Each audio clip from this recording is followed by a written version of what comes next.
Good morning, everybody. Happy Sunday. Hope you guys are having a wonderful day. Kip here, happy Reformer, and it is Sunday, December the 3rd, the third day of our Advent series for morning meditation. It is also Sunday, which is the first day of Advent for the liturgical church calendar.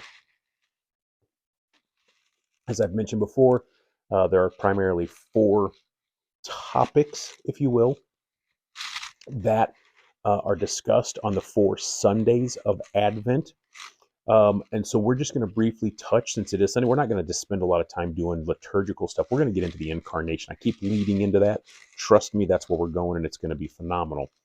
But for today, I do want to speak on that first principle or that first point of Advent, which many churches today probably have discussed if they follow, again, an Advent style calendar and liturgical service type.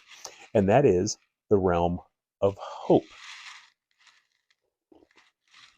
Now remember, the word Advent from the Latin adventus means an arrival. And of course, it signifies, and even though we're looking back, Advent signifies the waiting and the arrival, or the waiting for the arrival of the Son of Man, the Son of God, the Savior, Emmanuel, right?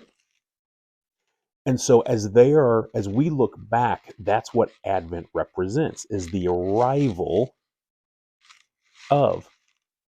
Now, in that, what Jesus did when he arrived as fully God and fully man is he changed the world. He set things right.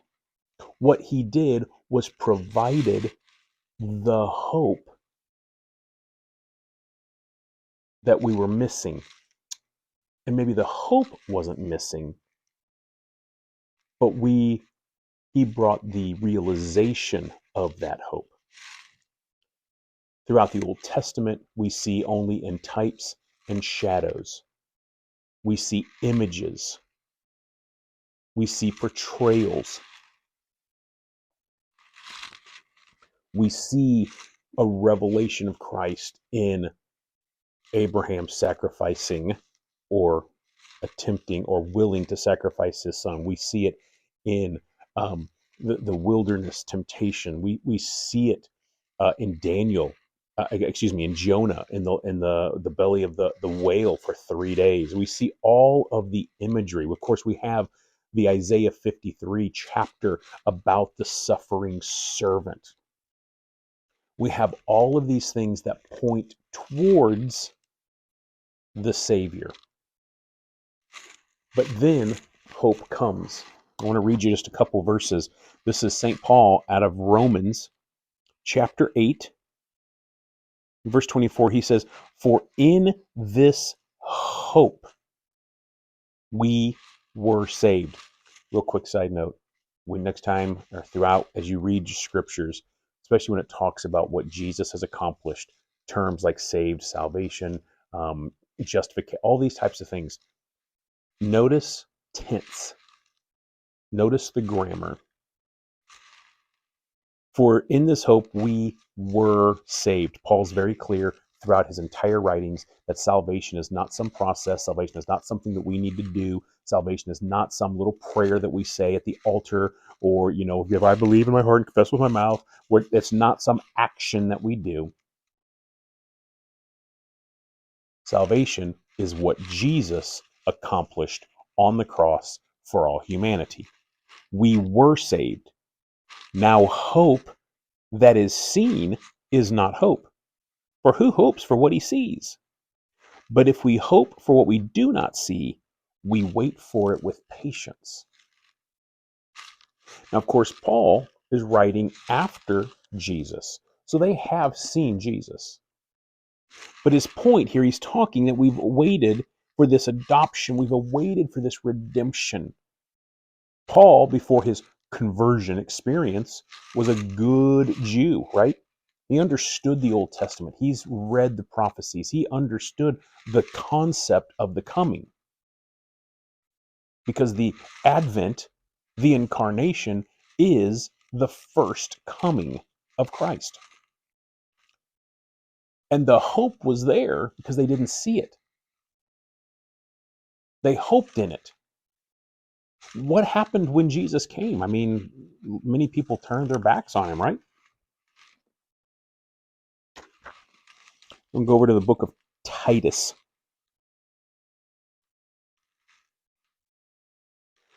Oh, where are we at here? Titus, the 2nd chapter. And where'd she go?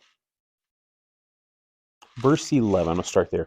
For the grace of God has appeared, bringing salvation for all people. Again, notice the terminology. The grace of God, which is Jesus, has appeared, has appeared, past tense, bringing salvation for people that say the right prayer. No, for all people. Training us to renounce ungodliness and worldly passions and to live self-controlled, upright, and godly lives in the present age, waiting for our blessed hope, the appearing of the glory of our great God and Savior Jesus Christ, who gave himself for us to redeem us from all lawlessness and to purify for himself a people for his own possession who are zealous for good works. Part of the beauty and the glory of Advent, kind of that first step, if you will, is the idea of hope. We have waited for our liberator, for our Savior. We have waited for the promised one.